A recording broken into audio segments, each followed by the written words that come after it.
नमस्कार दोस्तों, आपका हमारे चैनल में एक बार फिर स्वागत है। आज मैं आपके लिए जो कहानी लाई हूँ आपके दिल को छू जाएगी। आपने एक कहावत तो सुनी होगी ना, तकदीर का लेखा कोई नहीं बदल सकता।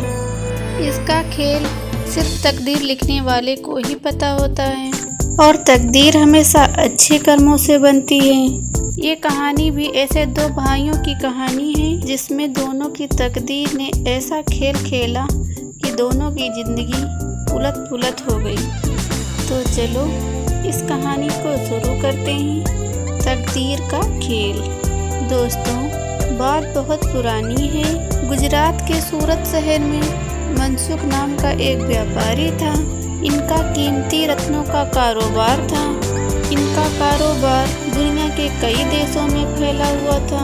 पूरे सूरत शहर में इनका मान और सम्मान था। मनसुख लाल के दो बेटे थे। उनका नाम रामलाल और श्यामलाल था। रामलाल को दौलत और रुतबे का बहुत घमंड था, जबकि श्यामलाल एक नेक और शरीफ इंसान था। घमंड के साथ साथ रामलाल में ईर्ष्या और बेईमानी के भी अवगुण थे। समय के साथ साथ मनसुख लाल की उम्र बढ़ती जा रही थी। ऐसे में उनके दोनों बेटे उनके कारोबार में अधिक से अधिक हाथ बटाना शुरू कर दिया। कुछ समय बाद मनसुख लाल चल बसे और उनके कारोबार का भार रामलाल और श्यामलाल पर आ गया। बड़ा भाई होने के नाते रामलाल ने व्यापार के मामलों में अपनी मर्जी चलाना शुरू कर दी। रामलाल बेईमानी और मक्कारी भरे फैसले लेने लगा। असली रत्न के नाम पर नकली रत्न का व्यापार करने लगा, जिससे उसका मुनाफा बढ़ने लगा। इस मुनाफे से उसका बाकी चरित्र भी काला हो गया। वह दौलत के घमंड में आकर परिवार के सदस्यों से उन्मादी जैसा व्यवहार करने लगा और दूसरी तरफ शरीफ और सुलझे हुए श्यामलाल को शुरू में रामलाल की बेईमानी का पता तो नहीं हुआ, लेकिन जब उसने रामलाल के व्यवहार में परिवर्तन देखा तो पूरे मामले को समझने में उसे ज़्यादा देर तो नहीं लगी। रामलाल की करतूतों से श्यामलाल को बड़ा दुख हुआ। उसने रामलाल को समझाने और सही रास्ते पर लाने की लाख कोशिश की, लेकिन वह नाकाम रहा। उल्टा रामलाल श्यामलाल से खफा हो गया और व्यापार में बंटवारे का बहाना ढूंढने लगा। बंटवारे में भी उसने बेईमानी की साजिश रची, घर में कलह का माहौल पैदा किया। अंततः रामलाल अपनी साजिश में सफल रहा और श्यामलाल के हिस्से पर भी उसने अपना बड़ा कब्जा कर लिया। रामलाल के व्यवहार से दुखी होकर श्यामलाल ने अपना ठिकाना शहर में अलग बना लिया और रत्न के व्यापार को नए सिर से शुरू किया। श्यामलाल का ईमानदारी से किया गया व्यापार जल्दी ही चल निकला। एक तरफ जहां देश विदेश में श्यामलाल की ख्याति बढ़ने लगी, दूसरी तरफ रामलाल के करतूतों की पोल अब खुलने लगी थी।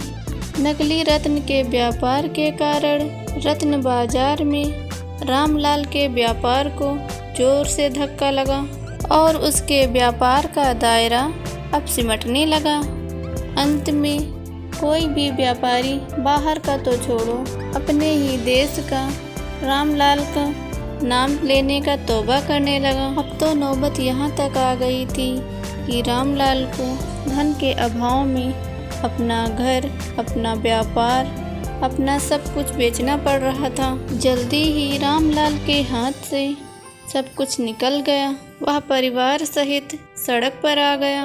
अब रामलाल को अपने किए पर पछतावा हो रहा था, लेकिन उसकी तकदीर ने जो खेल खेल दिया था उससे आसानी से पीछे आना उसके लिए संभव नहीं था। और दूसरी तरफ श्यामलाल की तकदीर का खेल था, जिसकी बदौलत वह रंग से राजा बन गया था। जब श्यामलाल की बदहाली की खबर रामलाल को हुई तो उसे बड़ा दुख हुआ। वह पुरानी बातों को भूलकर भागा भागा अपने बड़े भाई रामलाल के पास गया और रामलाल के लाख मना करने के बावजूद भी वह परिवार सहित उसे अपने पास ले आया। यह एक तकदीर का खेल था, जिस कारण रामलाल ने अपने छोटे भाई श्यामलाल को बदसलूकी से घर से निकाला था। वही भाई आज सड़क से उठाकर उसे अपने घर ले आया था। तो दोस्तों, इस कहानी से हमें समझना चाहिए कि तकदीर कब कोई खेल किसी के साथ खेल दे, कोई अंदाज़ा नहीं लगा सकता। हाँ, इतना ज़रूर है कि आपके कर्म ही आपकी तकदीर लिखते हैं। इसीलिए कहते हैं कि अच्छे कर्म करते रहना चाहिए कि तकदीर कब क्या खेल खेल दे, किसी को कुछ नहीं पता। इसीलिए कहते हैं तकदीर का खेल निराला होता है।